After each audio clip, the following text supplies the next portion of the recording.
This is the rite you shall perform in consecrating them as my priests. Procure a young bull and 2 unblemished rams with bran flour. Make unleavened cakes mixed with oil, and unleavened wafers spread with oil, and put them in a basket. Take the basket of them along with the bull and the 2 rams. Aaron and his sons you shall also bring to the entrance of the tent of meeting, and there wash them with water. Take the vestments and clothe Aaron with the tunic, the robe of the ephod, the ephod itself, and the breastpiece, fastening the embroidered belt of the ephod around him. Put the turban on his head, the sacred diadem in the turban. Then take the anointing oil and pour it on his head and anoint him. Bring forward his sons also and clothe them with the tunics, gird them with the sashes, and tie the skull caps on them. Thus shall the priesthood be theirs by a perpetual statute, and thus shall you install Aaron and his sons. Now bring forward the bull in front of the tent of meeting. There Aaron and his sons shall lay their hands on its head. Then slaughter the bull before the Lord at the entrance of the tent of meeting. Take some of his blood and with your finger put it on the horns of the altar.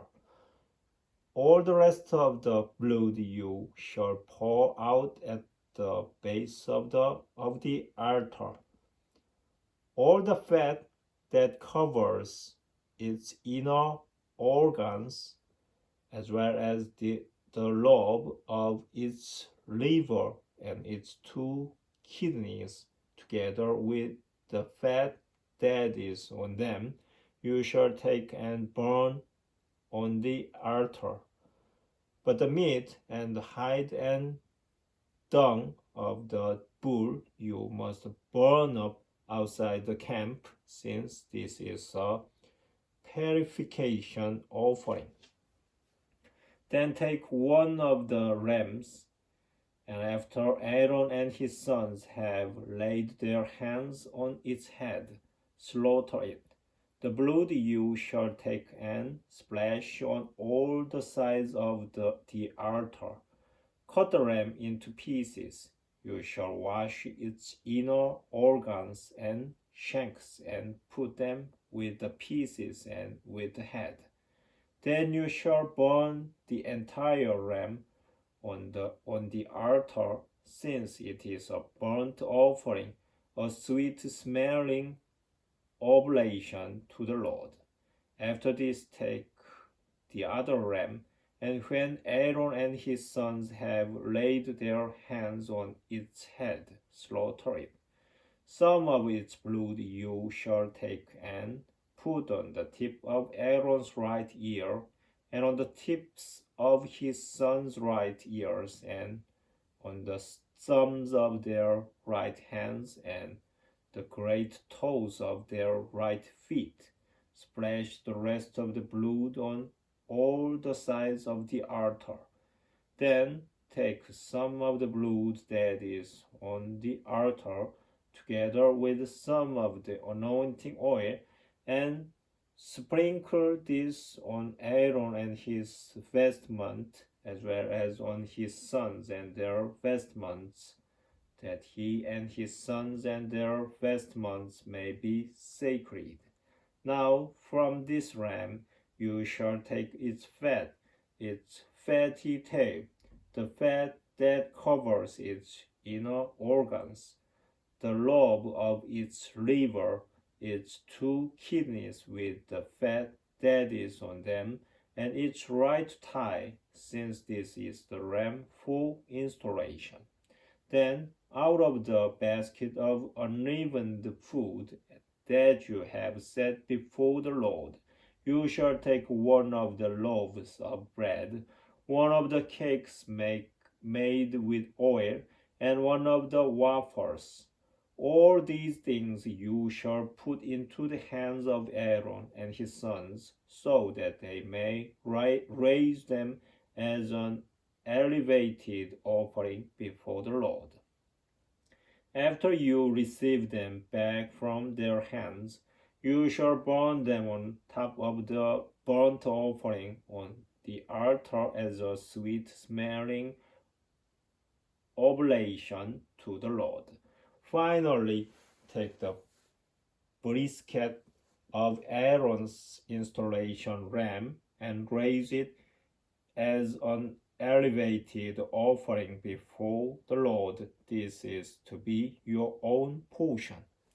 Thus shall you set aside the brisket of whatever elevated offering is raised, as well as the tithe of whatever contribution is raised up, whether this be the installation ram or anything else belonging to Aaron or to his sons.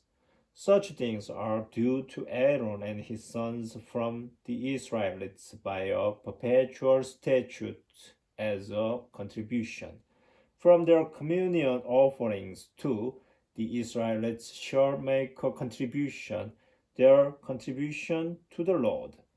The sacred vestments of Aaron shall be passed down to his sons after him, that in them they may be anointed and installed.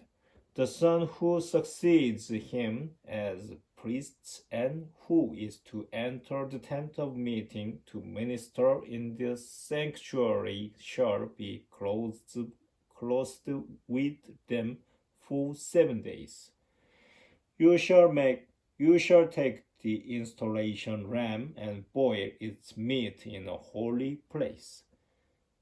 At the entrance of the tent of meeting, Aaron and his sons shall eat the meat of the ram and the bread that is in the basket.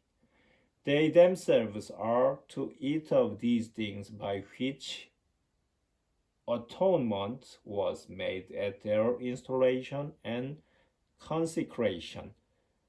But no unauthorized person may eat of them, since they are sacred.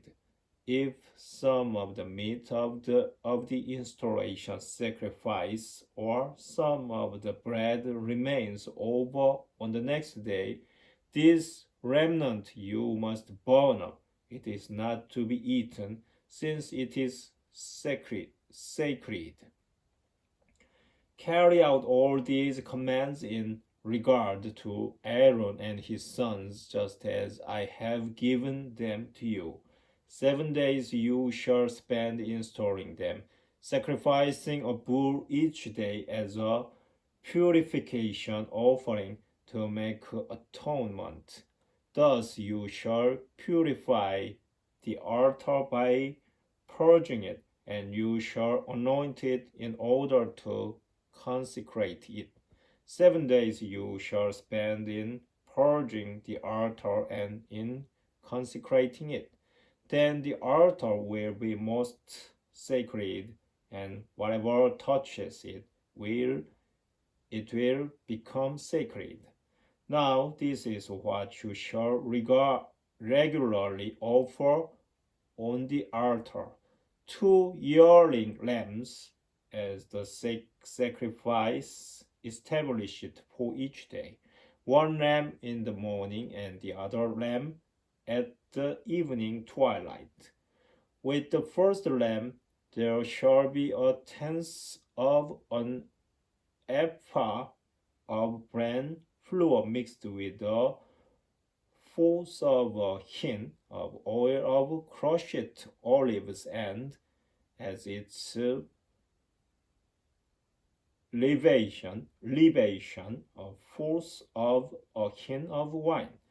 The other lamb you shall offer at evening twilight, with the same grain offering and libation as in the morning. You shall offer this as a sweet smelling oblation to the Lord. Throughout your generations, this regular burnt offering shall be made before the Lord at the entrance of the tent of meeting, where I will meet you and speak to you. There, at the altar, I will meet the Israelites. Hence, it will be made sacred by my glory. Thus I will consecrate the tent of meeting and the altar, just as I also consecrate Aaron and his sons to be my priests. I will dwell in the midst of the Israelites and will be their God. They shall know that I, the Lord, am their God who brought them out of the land of Egypt, so that I, the Lord, their God, might dwell among them.